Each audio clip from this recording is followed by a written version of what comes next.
క్రీస్తునాథుని యందు మిక్కిలి ప్రియ సహోదరి సహోదరులారా, 17వ సామాన్య ఆదివార వాక్యోపదేశానికి మీ అందరికీ స్వాగతం. ఈరోజు మొదటి పఠనం ఆదికాండము 18వ అధ్యాయము 25, 26 వచనాలు మరియు 32వ వచనము నుండి ఆలకించుదాం. ఈ భాగంలో అబ్రహాము సోదమ పట్టణము కొరకు దేవునితో విజ్ఞాపన ప్రార్థన చేస్తూ ఉన్నాడు. అబ్రహాము దేవునితో ఇలా అంటూ ఉన్నాడు: మంచివారిని చెడ్డవారిని కలిసి నాశనం చేయటం మీకు తగదు. సన్మార్గులను దుర్మార్గులను సమముగా శిక్షించటము మీకు తగునా? భూలోకమునకెల్లా తీర్పిరి అయిన వాడు ధర్మమును ఆచరింపవలదా? అబ్రహాము విన్నపానికి దేవుడు ఇలా బదులిస్తాడు: సోదమ నగరంలో 50 మంది మంచివారు ఉంటే వారిని బట్టి అందరినీ క్షమిస్తాను. అబ్రహాము 10 మంది మంచివారు ఉన్నా క్షమించమని వేడుకోగా, దేవుడు 10 మంది మంచివారున్నా చాలు, దానిని నాశనము చేయను అని అన్నారు. ఇక్కడ మనము గమనించవలసిన విషయం ఏమిటంటే, ఒకవైపు దేవుణ్ణి అంటిపెట్టుకొని ఆయన మార్గంలో నడుస్తూ నీతి న్యాయము పాటించే అబ్రహాము కుటుంబం, మరొక వైపు దేవునికి దూరంగా ఆయన మార్గాన్ని విడిచిపెట్టి నీతి న్యాయము పాటించని సొదొమ వాసులు. అబ్రహాము కుటుంబము దేవుణ్ణి తమ జీవిత కేంద్ర బిందువుగా చేసుకొని తోటివారికి పరాయి వారికి పరోపకారం చేస్తూ జీవిస్తున్నారు. సొదొమ వాసులు మాత్రం తమ జీవితాలకు తామే కేంద్ర బిందువుగా మారి జీవిస్తున్నారు. తమ సంతోషం కోసం, ఆనందం కోసం తమ చుట్టుపక్కల ఉన్న వారిని పీడిస్తూ ఉన్నారు. వారి హక్కులను కాలరాస్తూ ఉన్నారు. వారిని హింసలకు గురి చేస్తూ ఉన్నారు.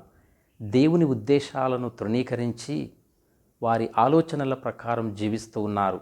అంతేకాదు, తమ తృప్తి కోసం ఇతరులను వాడుకుంటూ ఉన్నారు. తమ శక్తితో అణగద్రొక్కుతూ ఉన్నారు.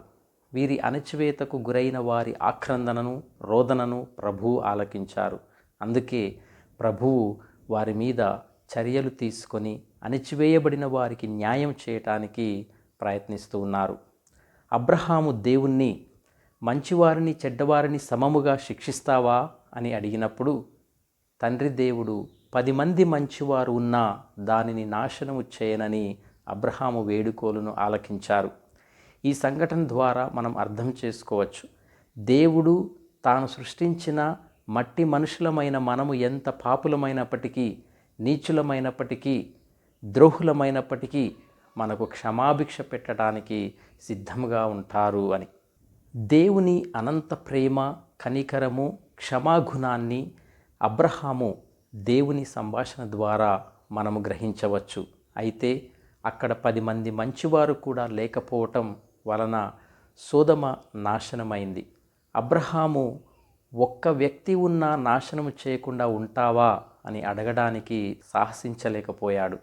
ప్రియ సహోదరి సహోదరులారా, దేవుని కనికరాన్ని, క్షమాహృదయాన్ని, ప్రేమను మనము గ్రహించాలి. దేవుణ్ణి మనస్తాపపెట్టి, మోసం చేసి, దుఃఖపెట్టి మనం సాధించేది ఏమీ లేదు. దేవుడు మనల్ని సృష్టించారు. మనం ఎల్లప్పుడూ ఆయనను అనుసరించే జీవించాలి. దేవుడు మన వంటి స్వభావి కారు. ఆయన అనంత ప్రేమామయుడు, దయామయుడు, క్షమాభిక్ష పెట్టే దేవుడు. కనుక దేవుని అనుసరణలో మనమందరము జీవించటానికి మన చివరి గడియ వరకు ప్రయత్నం చేయాలి. ఇది మన బాధ్యత. మన ఆత్మరక్షణ కొరకు మనము తాపత్రయపడాలి. ఈ లోకానందాలు, సంతోషాలు, సుఖాలు, భోగాలు మన ఆత్మను రక్షించలేవు. మన కుళ్ళిపోయే శరీరం గురించి ఆలోచించి అంతములేని, చావులేని ఆత్మను శిక్షిస్తామా? సృష్టికర్త అయినటువంటి దేవుడు మన తండ్రి దేవుడై ఉన్నారు. మనల్ని కన్న తండ్రి, నిత్యము మన కన్న తండ్రి అయిన పరలోక తండ్రి దేవుని వద్దకు మనము చేరుకోవటానికి పాపులముగా కాకుండా పవిత్రముగా జీవించి ఆ దేవుణ్ణి మనము మహిమపరచాలి. ప్రియ సహోదరి సహోదరులారా, నేటి మొదటి పఠన సందేశం ఏమిటంటే, నీ జీవితాన్ని ప్రభువు మార్గంలో ఆయనను అంటిపెట్టుకొని దేవుని ఉద్దేశానుసారముగా ఆయనను కేంద్ర బిందువుగా చేసుకొని నీతి న్యాయము పాటిస్తూ ఇతరులను గౌరవిస్తూ జీవిస్తూ ఉన్నావా? నీ తోటి వారిని, పరాయి వారిని ప్రోత్సహిస్తూ దేవుని మార్గంలో నడుచుటకు ఉత్సాహపరుస్తూ జీవిస్తూ ఉన్నావా? నీతో ఉన్నవారు, నీ చుట్టూ ఉన్నవారు నీ ఆనందము సంతోషం కోసం కాదు, నీకు పనిముట్లు కాదు, దేవుని బిడ్డలు అని గుర్తిస్తూ ఉన్నావా? నీవు అందనంత ఎత్తుకు ఎదిగిపోయావని గర్వంతో ఆ సోదమ ప్రజల వలె విర్రవీగుతూ ఉన్నావా? నీకు అవసరమైన దానికంటే ఎక్కువగా దేవుని నుండి పొందినప్పుడు అవసరంలో ఉన్న నీ తోటి వారిని విస్మరిస్తూ ఉన్నావా? వారి బాధను, రోదనను పెడచెవిన పెడుతూ ఉన్నావా? ఆత్మ పరిశీలన చేసుకుందాం. ప్రియ సహోదరి సహోదరులారా, అబ్రహామును అతని కుటుంబాన్ని ఎన్నుకున్న విధముగా నేడు నిన్ను, నీ కుటుంబాన్ని ఎన్నుకొని నీ ద్వారా, నీ కుటుంబము ద్వారా తన ఉద్దేశమును జరిగించుకోవాలని దేవుడు అనుకుంటూ ఉన్నాడు. నీతి న్యాయమును నీ చుట్టూ జరిగించాలని అనుకుంటూ ఉన్నాడు. నిన్ను, నీ కుటుంబాన్ని, నీ సొత్తును మరి దేవుని ఉద్దేశాన్ని జరిగించటానికి నీవు వెచ్చించటానికి సిద్ధంగా ఉన్నావా? ప్రభువును నీ జీవిత కేంద్ర బిందువుగా చేసుకొని ఆయనకు, ఆయన సేవకు సంపూర్తిగా నిన్ను నీవు సమర్పించుకోగలవా? అలా చేయాలంటే నీవు కష్ట సమయంలోనూ, క్లిష్ట సమయంలోనూ దేవుని ముందు అబ్రహాము వలె నిలబడటం నేర్చుకోవాలి. నిలబడి ఇతరుల కోసం విన్నవించటం నేర్చుకోవాలి. ప్రియ సహోదరి సహోదరులారా, నేడు మనము ప్రార్థన యొక్క విలువను గురించి తెలుసుకోవాలి. ప్రార్థన మన జీవితంలో ఒక భాగం కావాలి. నిత్యము ప్రార్థన చేయాలి. నాకు అడగటానికి ఏమీ లేదు, నేను ఎందుకు ప్రార్థన చేయాలి అని కొందరు అంటూ ఉంటారు. నేను ప్రతిరోజు ప్రార్థన చేస్తూ ఉన్నాను, కానీ నా జీవితంలో ఏది జరగటం లేదు, కనుక నేను ఇంకెలా ప్రార్థించాలి అని ఇంకొందరు అంటూ ఉంటారు. ప్రియ సహోదరి సహోదరులారా, ప్రార్థన అనగా దేవునితో మన సహవాసాన్ని వ్యక్తపరచటం, దేవునితో సంభాషించటం. ప్రార్థించటం అందరికీ అవసరమే. పునీతులు ప్రార్థించారు, నిష్కలంక మరియ ప్రార్థన చేసింది, దైవకుమారుడైనటువంటి క్రీస్తు ప్రభువు కూడా తండ్రి దేవునికి ప్రార్థించాడు. మరి మనకింకా ఆ ప్రార్థన ఎంత అవసరమో గ్రహించుదాం. అబ్రహాము వలె ఇతరుల క్షేమం కోసం మనం ప్రార్థన చేద్దాం. ప్రియ సహోదరి సహోదరులారా, 2వ పట్టణంలో పునీత పౌలు గారు కొలసీలకు రాసిన లేఖ 2వ అధ్యాయము 12-13 వచనంలో ఇలా అంటూ ఉన్నారు: మీరు జ్ఞానస్నానము పొందినప్పుడు మీరు క్రీస్తుతో పాటు భూస్థాపితము చేయబడితిరి. జ్ఞానస్నానమునందు క్రీస్తుతో పాటు మీరు కూడా లేవబడితిరి. దేవుని క్రియాశక్తి పట్ల మీకు గల విశ్వాసం వలన ఇది జరిగింది. దేవుడే క్రీస్తును మరణము నుండి లేవనెత్తెను. మీరు మీ పాప కార్యముల వలనను శరీరమందు సున్నతి చేయబడకపోవట వలనను ఒకప్పుడు మీరు ఆధ్యాత్మికముగా మరణించి ఉంటిరి. కానీ దేవుడు ఇప్పుడు మీకు క్రీస్తుతో పాటు ప్రాణమునిచ్చెను. దేవుడు మన పాపములను అన్నింటినీ క్షమించెను అని. ప్రియ సహోదరి సహోదరులారా, క్రీస్తు ప్రభువు మన పాపముల కొరకు శిలువ మరణమును పొంది ఉన్నారు. తిరిగి పునరుత్థానులై పాపులమైన మనల్ని రక్షించటానికి, లోకంలో ఉన్న ప్రతి ఒక్కరిని రక్షించటానికి ఈ లోకానికి ఆ తండ్రి దేవుని యొక్క రక్షణను కొనివచ్చారు. మన పాపములన్నింటికీ నిజ దేవుడైన క్రీస్తు ప్రభువు క్షమాభిక్ష పెట్టారు. ఇక నుండి మనము మన జీవితంలో పాపము జోలికి వెళ్లకుండా పవిత్రముగా జీవించటానికి ప్రయత్నిద్దాం. అలాగే ప్రియ సహోదరి సహోదరులారా, నేటి సువిశేషంలో ప్రభు అంటూ ఉన్నారు: మీరును అడుగుడు మీకు అనుగ్రహింపబడును, వెదకుడు మీకు దొరుకును, తట్టుడు మీకు తెరవబడును అని. దేవుడు తన వాగ్దానాలను తప్పక నెరవేర్చువాడు. ప్రతి ప్రార్థనను దేవుడు ఆలకిస్తారు. ఆయన చిత్తమైతే తప్పకుండా అనుగ్రహిస్తారు. మనకు ఏది అవసరమో మనకన్నా దేవునికే బాగా తెలుసు. మరి ప్రభువు పరలోక ప్రార్థనను నేర్పించారు. పరలోక ప్రార్థన చాలా శక్తివంతమైనటువంటి ప్రార్థన. అది మనల్ని సరిచేస్తుంది, మన సకల అవసరతలను తీర్చుతుంది, రక్షణ మార్గంలో మనల్ని నడిపిస్తుంది, మనకు రక్షణను దయచేస్తుంది, మన సమస్త వేడుకోలులను ఆలకిస్తుంది. కీర్తనలు 138 9వ వచనం: నేను మొరపెట్టగా నీవు నా వేడికోలును ఆలకించితివి, నీ శక్తితో నన్ను బలాఢ్యుణ్ణి చేసితివి. అవును ప్రియ సహోదరి సహోదరులారా, మన దేవుడు మన ప్రార్థనలను ఆలకించే దేవుడు. మనము దేవునికి మన అవసరతలలో మన అవసరములను గూర్చి మొరపెట్టి ప్రార్థిస్తే దేవుడు తప్పకుండా మన ప్రార్థనలను ఆలకిస్తారు. కీర్తనలు 138 7వ వచనం: నేను కష్టములలో చిక్కుకొనినప్పుడు నీవు నన్ను కాచి కాపాడుదువు. ప్రియ సహోదరి సహోదరులారా, మనము చేసుకునే ప్రార్థనలో తప్పనిసరిగా మనము మొదటిగా పరలోక జపముతో ఆ దేవుణ్ణి వేడుకుంటాం. పరలోక జపముతో మన ప్రార్థనలు పరలోకమున తండ్రి కుడి పార్శ్వమున సింహాసనాధీనులై ఉన్నటువంటి క్రీస్తు ప్రభు వద్దకు చేరతాయి. ఆ ప్రభువు మన ప్రార్థనలను ఆలకించి మనకు బలమును దయచేసి మనము మన హానికరమైన పరిస్థితులలో చిక్కుకున్నప్పుడు మనల్ని కాచి కాపాడతారు. దేవుడు మనతో చేసిన వాగ్దానాలన్నింటినీ ఆయన శాశ్వతమైనటువంటి కృప ద్వారా నెరవేర్చుతారు. మన పరలోక తండ్రి అయినటువంటి దేవుడు లోకరక్షకుడైనటువంటి నిజ దేవుడు. మనం ప్రార్థన ద్వారా అడిగితే ఆయన మనకు అనుగ్రహిస్తారు. మనం దేవుని యందు వెతికితే దొరుకునట్లు చేస్తారు. దేవునిలో మనము తట్టినచో మనకు తెరవబడుతుంది అని స్వయముగా క్రీస్తు ప్రభువే మనకు తెలియపరుస్తూ ఉన్నారు. మనము అడగకముందే మనకు మంచి ఆదరణకర్త అయిన పరిశుద్ధాత్మ దేవుణ్ణి పరలోక తండ్రి దేవుడు మనకు ఒసగి ఉన్నారు. జ్ఞానస్నానము దివ్య ప్రసాదము తీసుకున్న మనందరిలో ఆత్మానుసరణ ఉంది. మనందరిలో పరిశుద్ధాత్మ దేవుడు వసిస్తూ ఉన్నారు. క్రీస్తు ప్రభువు చెప్పిన ఉపమానమును మనం అర్థం చేసుకోవాలి. మీలో ఒకడు అర్ధరాత్రి వేళ తన మిత్రుని యొద్దకు వెళ్ళి, మిత్రమా, నీవు నాకు 3 రొట్టెలు బదులు ఇమ్ము.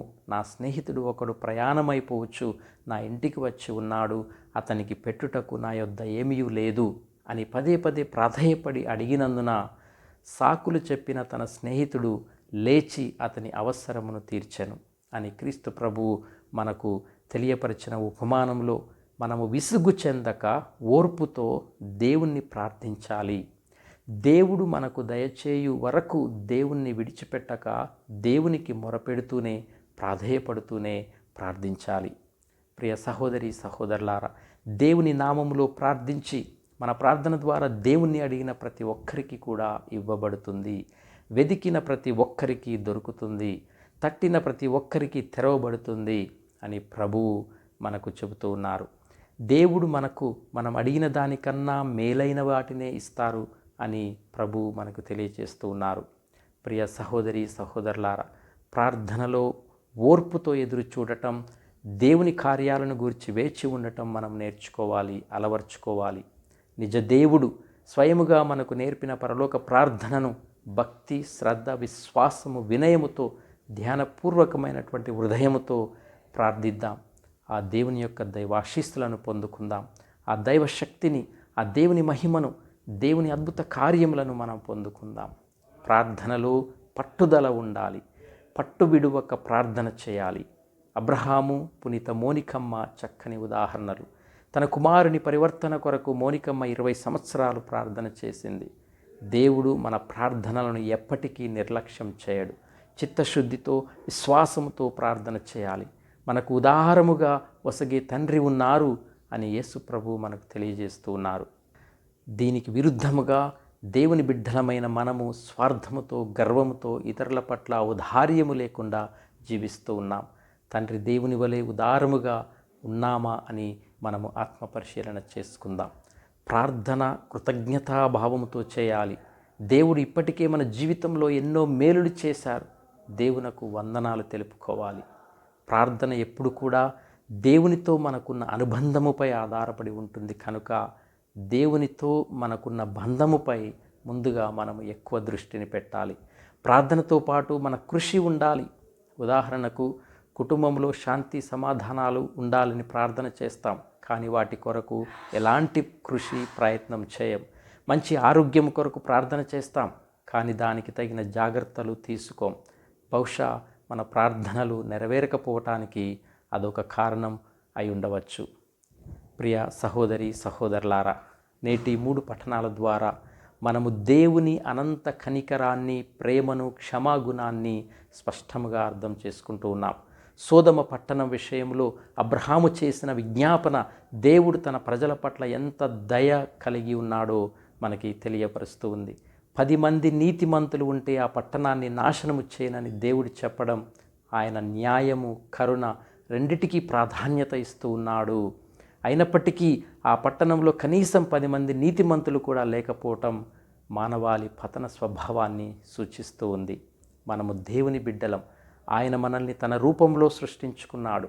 కాబట్టి మనము నీతి, న్యాయము, ప్రేమ, పరోపకారంతో జీవించాలి. అబ్రహాము వలె దేవుని చిత్తాన్ని అనుసరిస్తూ మన చుట్టూ ఉన్న వారికి దీవెనగా మారాలి. దేవుడు మనల్ని తన ఉద్దేశాలను నెరవేర్చడానికి ఎంచుకుంటున్నాడు. కాబట్టి మన జీవితాలను ఆయన సేవకు అంకితం చేసుకోవాలి. అంతేకాకుండా ప్రార్థన మన జీవితంలో ఒక అంతర్భాగం కావాలి.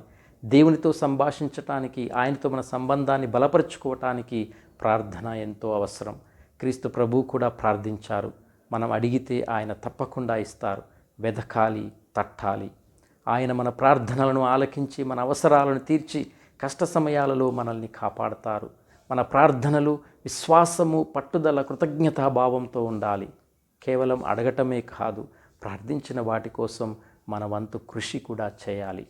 పునీత పౌలు కొలస్సీలకు రాసిన లేఖలో చెప్పిన విధంగా క్రీస్తు ద్వారా మన పాపాలు క్షమించబడ్డాయి. మనము క్రీస్తుతో పాటు లేవబడ్డాం. ఈ నూతన జీవితంలో మనము పవిత్రంగా జీవించడానికి ప్రయత్నించాలి. లోక సంబంధమైన ఆనందాలు కాకుండా మన ఆత్మరక్షణే మన ప్రధాన లక్ష్యం కావాలి. దేవుడు మన కన్న తండ్రి. మనం ఆయనను మహిమపరచడానికి పవిత్రంగా జీవించాలి. ప్రియ సహోదరి సహోదరులారా, ప్రార్థన మనకు శక్తిని, బలమును ఇస్తుంది. మోనికమ్మ వలె పట్టువదలని ప్రార్థనలు అద్భుతాలు చేయగలవు. దేవుడు మన ప్రార్థనలను ఎప్పటికీ నిర్లక్ష్యం చేయడు. కాబట్టి విశ్వాసంతో, వినయముతో, ప్రేమతో నిత్యము ప్రార్థిస్తూ దైవాశీస్సులు, శక్తి, మహిమను పొందుదాం. మన జీవిత కేంద్ర బిందువు దేవుడైతే, మనము నీతి, న్యాయంతో జీవిస్తే, పట్టుదలతో ప్రార్థిస్తే దేవుని వాగ్దానాలు మన జీవితంలో నెరవేరుతాయి. దైవ మార్గంలో నడుస్తూ దేవుని చిత్తాన్ని నెరవేర్చడానికి మరి సిద్ధపడదామా? దేవుడు మనల్ని అందరినీ దీవించునుగాక. ఆమేన్.